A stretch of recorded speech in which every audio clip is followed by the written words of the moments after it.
Hello again. How will your children remember you? Daniel Lubetzky will remember his father as a Holocaust survivor, a bastion of resilience, and an unending source of love and forgiveness and optimism. Someone who saw the good in humanity despite emerging from the horrors of a Nazi concentration camp. This ancestral thread of civility and compassion is woven through Daniel's life and career. From his New York Times best-selling book, Do the Kind Thing, which you all will be receiving a copy of later this evening, and I encourage you to read it, to the founding of Kind Snacks, Peaceworks, OneVoice, and Empatico, Daniel's life has been dedicated to fostering a kinder, more empathetic global communities and building bridges across lines of difference. For decades, he has been engaged in using the power of business to create bonds of friendship and to foster peace in the Middle East. And his work and message is needed now more than ever. Most recently, he founded Starts With Us, a nonpartisan citizens movement to overcome extreme political and cultural divisions in the United States that is grounded in curiosity, compassion, and courage. And I am proud to be a movement partner of this organization. And I'd like to acknowledge two other fellow partners in this room, one of which is our young awardee, Leon Ford, and Farah Pandith, the Ali Center's first ever Muhammad Ali Global Peace Laureate, who has spent her career promoting diversity, connection, and respect. Would you stand? Leon, I don't know where you are, but you can raise your hand. There you are, right there.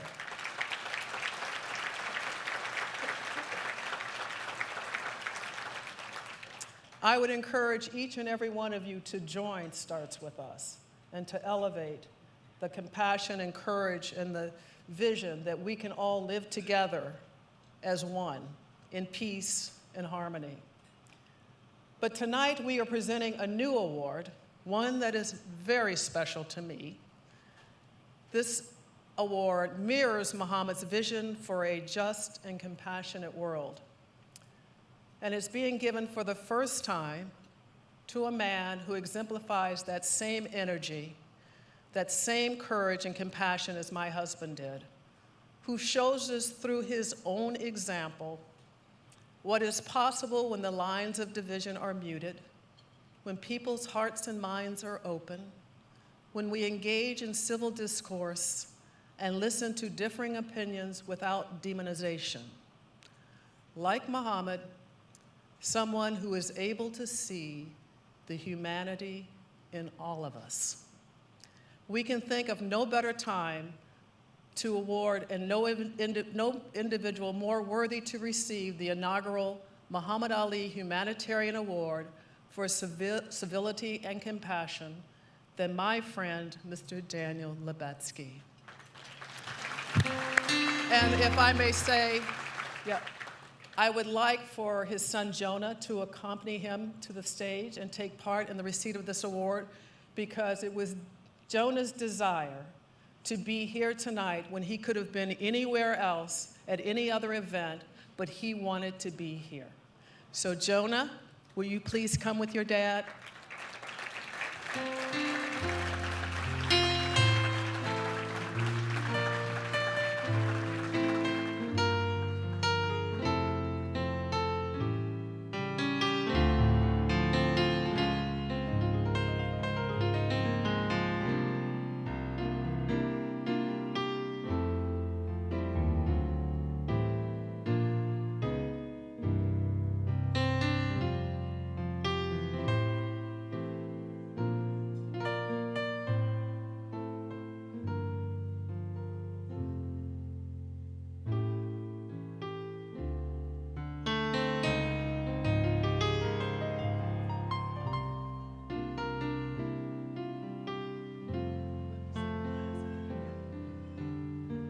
for his own protection, we don't want any pictures of Jonah to go out on social media. So if everybody could adhere to that, thank you. We parents understand that.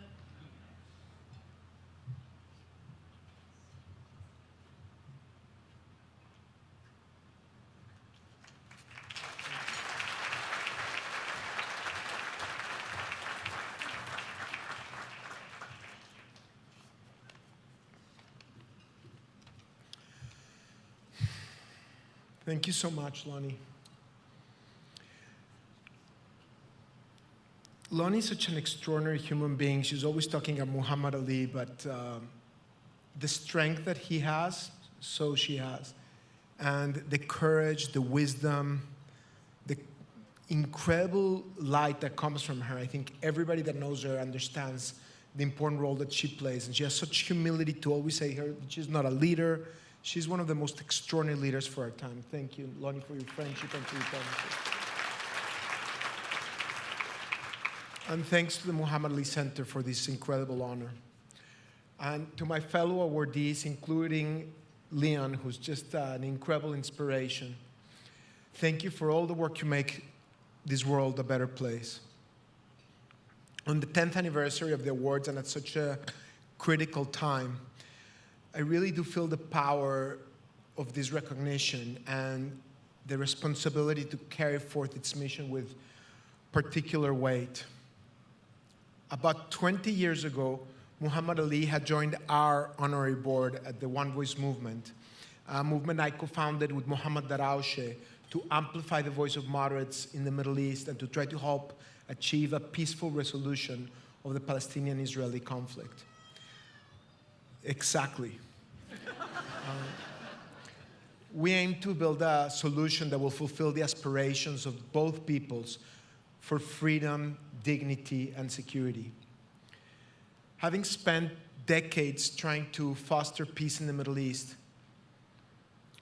I've lately experienced many sleepless nights grappling with the enormity of the suffering unleashed by the brutal Hamas massacre of October 7th and the ensuing war that has led to countless lives lost and unmeasurable pain for Palestinians and Israelis, for Jews and Muslims, and people from all over in the Middle East and across the globe.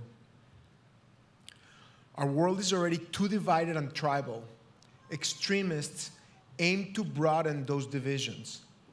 Especially in times like this, all of us are susceptible to falling into the trap that forces us into hateful absolutism that they have set out for us, to divide us against each other and reduce our worldview into a feud between us and them.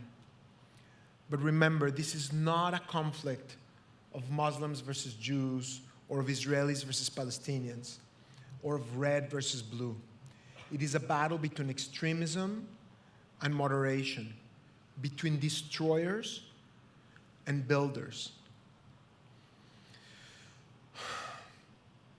While the vast majority of human beings are moderates with the power to become builders, they need to take action in order to fulfill that promise. Destroyers aim to divide, diminish, and divide us. Builders build, unite, and bring light to the world. I was speaking with Lonnie about this earlier today.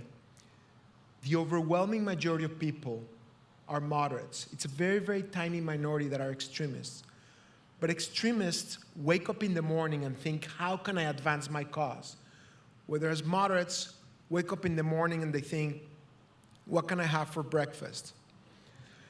And I've been saying this for years, and to some degrees I say it as a joke, but the truth is, with social media, the voices of extremism get amplified, and all of us start living in echo chambers and start forgetting the humanity of the other side, because we're only seeing the world through the prism of the algorithms have told us that we are right all the time. It's extraordinarily dangerous. We need to pierce those bubbles. We need to discover each other's humanity. We need to work together. Every one of us around here are moderates. Here in this room, the vast majority are builders.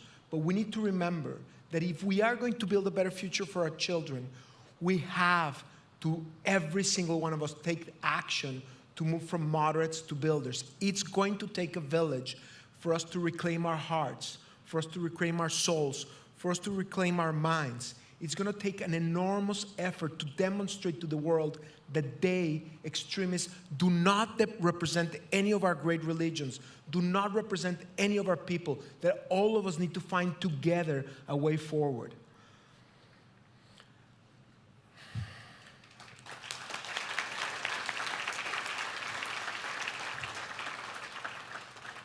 Thank you.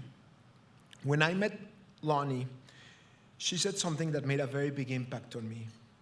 She mentioned that she had read about my father and that he reminded her of Muhammad. She said the two of them never met a stranger. It didn't matter where you came from, you were here. My father was born, as Lonnie said, in Eastern Europe and was liberated by American soldiers from the Dachau concentration camp. Muhammad Ali overcame hatred and racism to become one of the most iconic and inspirational figures of our time. My father and Muhammad came from very different worlds, but they were spiritual twins. And Lonnie said that, so I say that with a lot of humility. They showed civility and compassion, not just to friends and family, but towards all human beings. People with whom they disagreed, even people who had wronged them. Even under the toughest of circumstances, they replaced fear and othering with courage and a steadfast belief in the essential need for human connection. I recall learning the African proverb, Umuntu Gubuntu Gabantu, which shares this important message. A person is a person because of other persons. In other words, humans only exist because of our connectivity to other human beings. Now more than ever, all of us have the duty to follow in the footsteps of Muhammad Ali, of Lonnie Ali, of my dad, and of people that have the courage to discover each other's humanity. This shared humanity is something we cannot lose sight of. Not today, not ever. Thank you very much.